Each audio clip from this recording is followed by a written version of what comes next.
saudaraku yang terkasih dalam Tuhan Yesus Kristus, jumpa lagi bersama dengan saya di dalam perenungan doa dan puasa. Hari ini saya percaya bahwa setiap pribadi yang menyaksikan tayangan ini, kita semua diberkati Tuhan dan semua ada di dalam pemeliharaan Tuhan.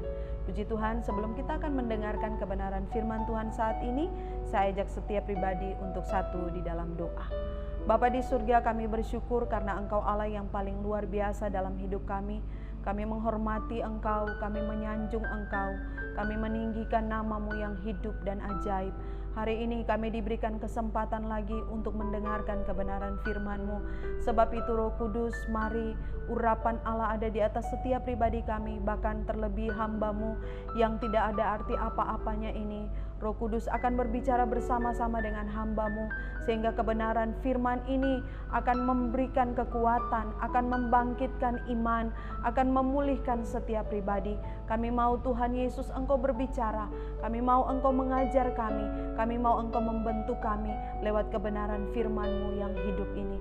Terima kasih banyak Bapa di surga, kami bersyukur dalam nama Yesus kami sudah berdoa. Haleluya, amin.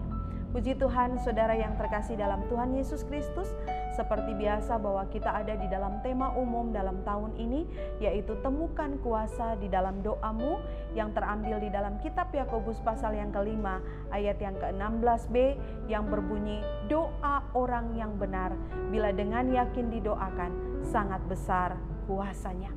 Puji Tuhan, hari ini saya akan membagikan sedikit kebenaran firman Tuhan kepada Bapak Ibu Saudara-saudari yang terkasih. Percayakah saudara bahwa doamu sanggup mengubah keputusan Tuhan?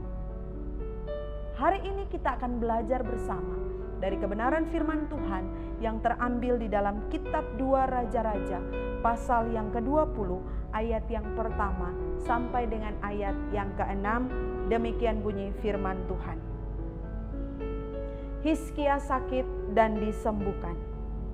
Pada hari-hari itu, Hizkia jatuh sakit dan hampir mati. Lalu datanglah Nabi Amos bin Yesaya dan berkata kepadanya, beginilah firman Tuhan, sampaikanlah pesan terakhir kepada keluargamu, sebab engkau akan mati dan tidak akan sembuh lagi. Lalu Hizkia memalingkan mukanya ke arah dinding dan ia berdoa kepada Tuhan. Ah Tuhan, ingatlah kiranya bahwa aku telah hidup di hadapan-Mu dengan setia dan dengan tulus hati, dan bahwa aku telah melakukan apa yang baik di mata-Mu. Kemudian menangislah Hizkia dengan sangat. Tetapi Yesaya belum lagi keluar dari pelataran tengah. Tiba-tiba datanglah firman Tuhan kepadanya. Baliklah dan katakanlah kepada Hizkia, raja umatku, beginilah firman Tuhan Allah Daud, bapa leluhurmu, telah kudengar doamu dan telah kulihat air matamu. Sesungguhnya aku akan menyembuhkan engkau pada hari yang ketiga. Engkau akan pergi ke rumah Tuhan. Aku akan memperpanjang umurmu 15 tahun lagi, dan aku akan melepaskan engkau dan kota ini dari tangan Raja Asyur.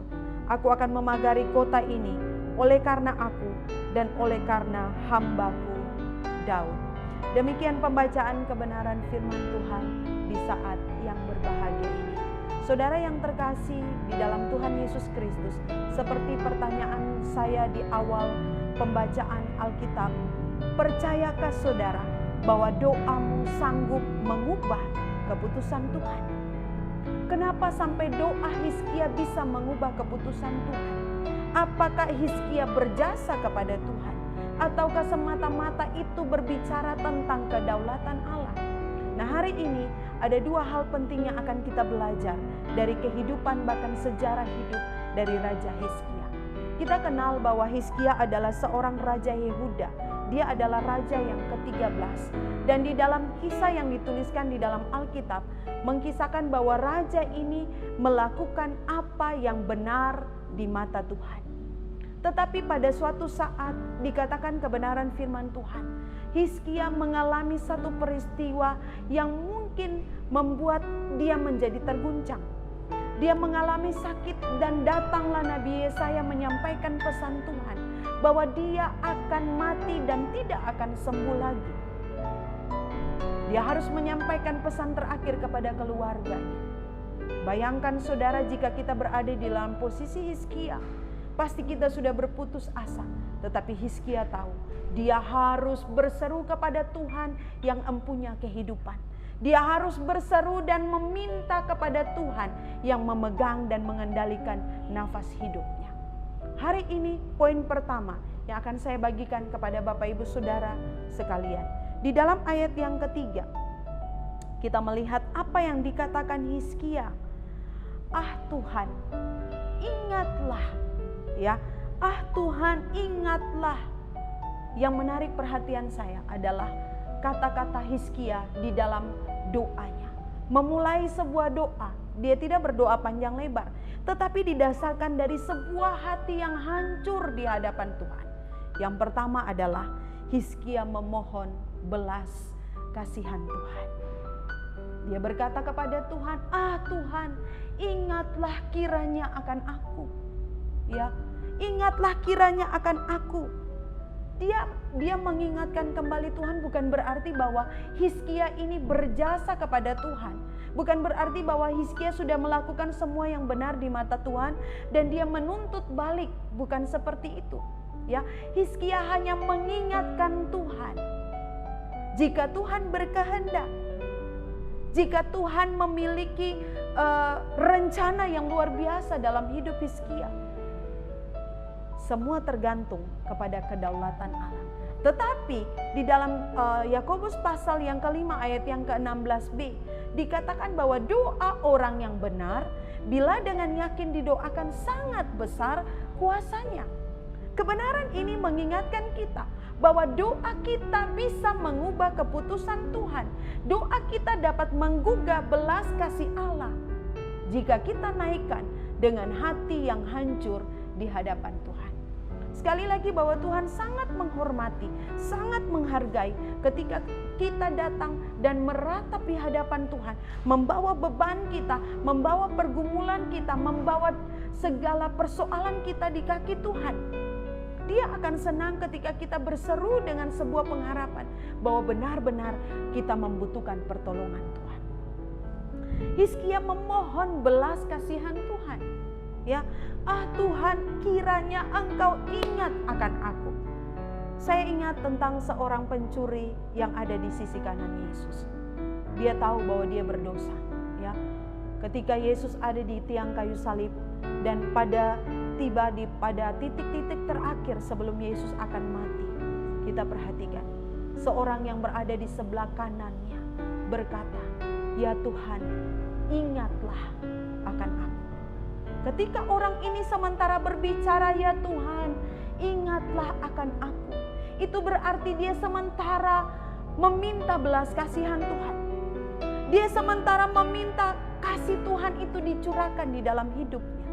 Dan sangat menarik kepada setiap pribadi kita. Hizkia bukan berarti Hizkia sementara hitung-hitungan dengan Tuhan, tidak. Semuanya tergantung kepada keputusan Tuhan. Benar, kita menaikkan doa dengan iman dan kita yakin bahwa doa kita akan dijawab. Tetapi Tuhan tahu yang terbaik buat saya dan saudara. Mungkin ketika engkau berseru, ya Tuhan, ingatlah akan aku. Dengan kerendahan hati kita mohon belas kasihan Tuhan. Hizkia mengingatkan Tuhan tentang, bukankah Tuhan aku sudah hidup dengan tulus dan setia di hadapan Tuhan. Tuhan bisa saja menjawab tidak. Tuhan bisa saja menjawab nanti. Tuhan bisa saja menjawab ya. Itu tergantung keputusan Tuhan. Jika sampai detik ini engkau sementara berdoa dan engkau bergumul di hadapan Tuhan, naikkan doamu dengan hati yang hancur dan memohon belas kasihan Tuhan.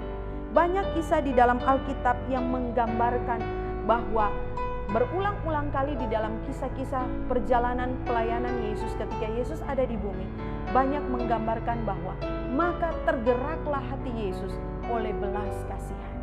Saudara, saya percaya kasih Tuhan itu sempurna dan selalu nyata buat saya dan saudara. Kasih Tuhan itu tidak pernah berkesudahan.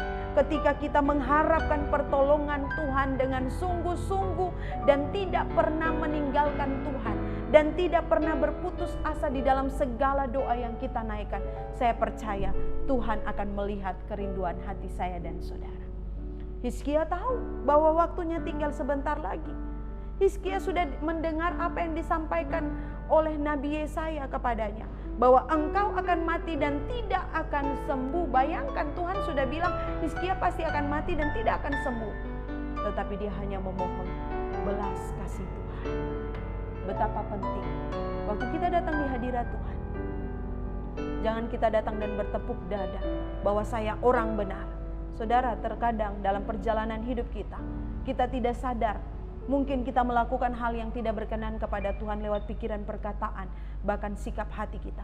Sebab itu ketika kita datang menghampiri hadirat Tuhan, betapa penting kita datang dengan sikap kerendahan hati, memohon belas kasih Tuhan.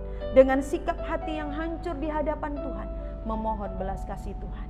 Dan saya percaya doamu sanggup untuk menjamah hati Allah. Doamu sanggup untuk menarik perhatian Tuhan.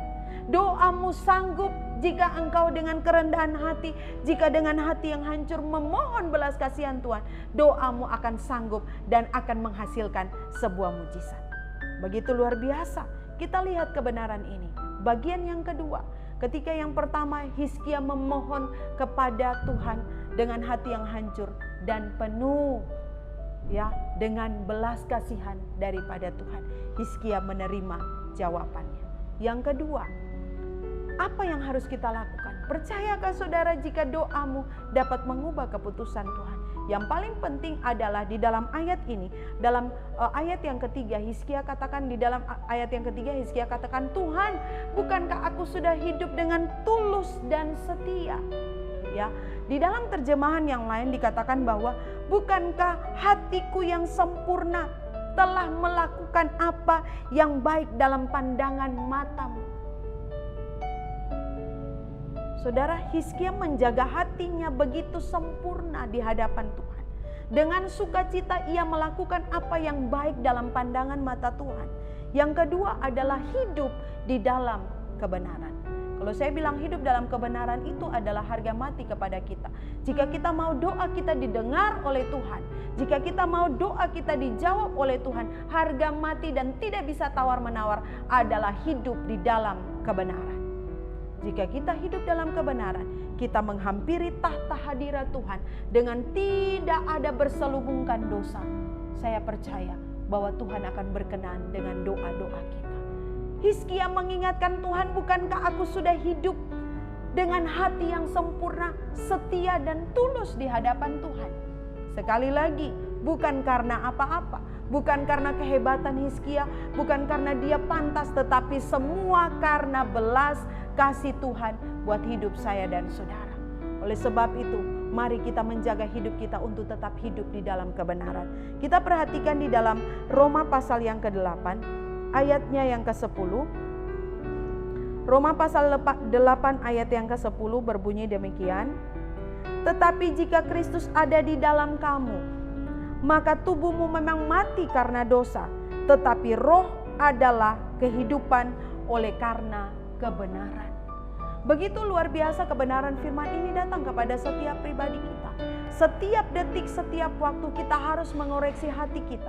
Tidak perlu untuk melihat siapa yang ada di sekeliling kita, tetapi urusan pribadi kita dengan Tuhan, yaitu mengoreksi hidup kita.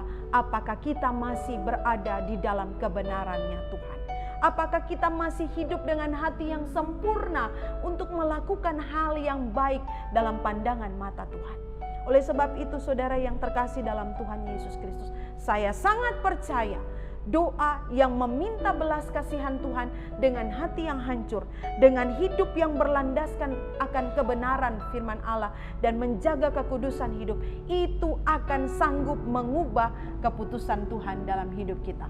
Bayangkan Hizkia sudah dibilang Tuhan dia akan mati, tetapi belas kasih Tuhan tercurah di atas hidup Hizkia. Dan dikatakan kebenaran firman Tuhan dalam ayat selanjutnya, bahwa dibilang bahwa Hizkia akan diberi umur 15 tahun lagi. Bahkan Tuhan akan melepaskan dia dari tangan Raja Asyur. Satu janji yang luar biasa buat Hizkia saat ini. Ketika dia sudah berputus asa, dia berlari dan meminta pertolongan kepada Tuhan. Saudara yang terkasih, dunia ini tidak pernah menjanjikan pertolongan yang sempurna buat kita. Dunia ini tidak pernah menawarkan damai sejahtera yang sempurna buat kita. Semua itu kita dapatkan ketika kita banyak duduk di kaki Tuhan. Ketika kita memohon belas kasih Tuhan dengan hati yang hancur. Firman Allah bilang apa? Hizkia memalingkan wajahnya ke tembok dan dia berdoa. Di akhir dari doanya dikatakan ia menangis dengan sangat di hadapan Tuhan. Milikilah hati yang hancur ketika kita datang di hadirat Tuhan. Jangan pernah kita datang dengan kekerasan hati, karena itu percuma dan tidak akan menggugah hati Allah. Hati yang hancur memohon belas kasih Tuhan, berlandaskan kepada kehidupan yang benar, akan menarik perhatian Tuhan, dan mujizat Allah pasti akan terjadi dalam hidup saya dan saudara. Biarlah kebenaran firman Tuhan sore ini boleh menolong setiap pribadi kita. Tetap kuat di dalam Tuhan, tetap maju di dalam iman, dan tetap datang di hadirat Tuhan dengan hati yang hancur, memohon belas kasih-Nya. Tuhan Yesus memberkati. Saya rindu berdoa kepada setiap pribadi yang mendengarkan renungan ini, dan mungkin engkau punya beban masalah dan engkau mau didoakan. Engkau cukup meletakkan tangan di dada sebagai sebuah tanda di hadapan Tuhan. Mari kita berdoa. Tuhan Yesus yang baik, kami sudah selesai mendengarkan kebenaran firman-Mu, bahkan hamba sudah berbicara tentang kebenaran firman-Mu. Hamba terbatas, tetapi hamba percaya bahwa Roh Allah yang hidup akan mengartikan kebenaran ini kepada setiap pribadi kami. Oleh sebab itu saat ini ketika hamba-Mu berdoa kepada setiap pribadi, umat-Mu yang membutuhkan pertolongan, ketika mereka meletakkan tangan sebagai sebuah tanda di hadapan Tuhan, demi nama Yesus, Tuhan jamah mereka, setiap beban pergumulan mereka, Tuhan Engkau Allah dengarkan itu. Ketika mereka datang di hadapan Tuhan, latih roh kami untuk memiliki hati yang hancur dan terbuka di hadapan Tuhan. Ketika kami sudah mendengarkan firman ini, tolong kami untuk kami melakukannya dalam kehidupan kami setiap hari. Setiap pribadi yang didoakan mereka dijamah dan ditolong oleh Tuhan. Terima kasih banyak Bapa di surga, kami bersyukur, kami tetap percaya bahwa Engkau Allah yang berjanji dan Engkau tidak pernah berdusta di atas setiap perkataan-Mu. Itu akan terjadi dan digenapi dalam kehidupan setiap pribadi kami. Terima kasih banyak Tuhan Yesus, kami bersyukur di saat ini dan kami mempermuliakan nama-Mu. Haleluya, haleluya. Amin. Biarlah saudara tetap kuat di dalam Tuhan, tetap bangun hubungan yang akrab dengan Tuhan, karena di kaki Tuhanlah kita memperoleh kekuatan dan kita akan diubahkan untuk menjadi serupa seperti Kristus. Tuhan Yesus memberkati. Ku berwasiat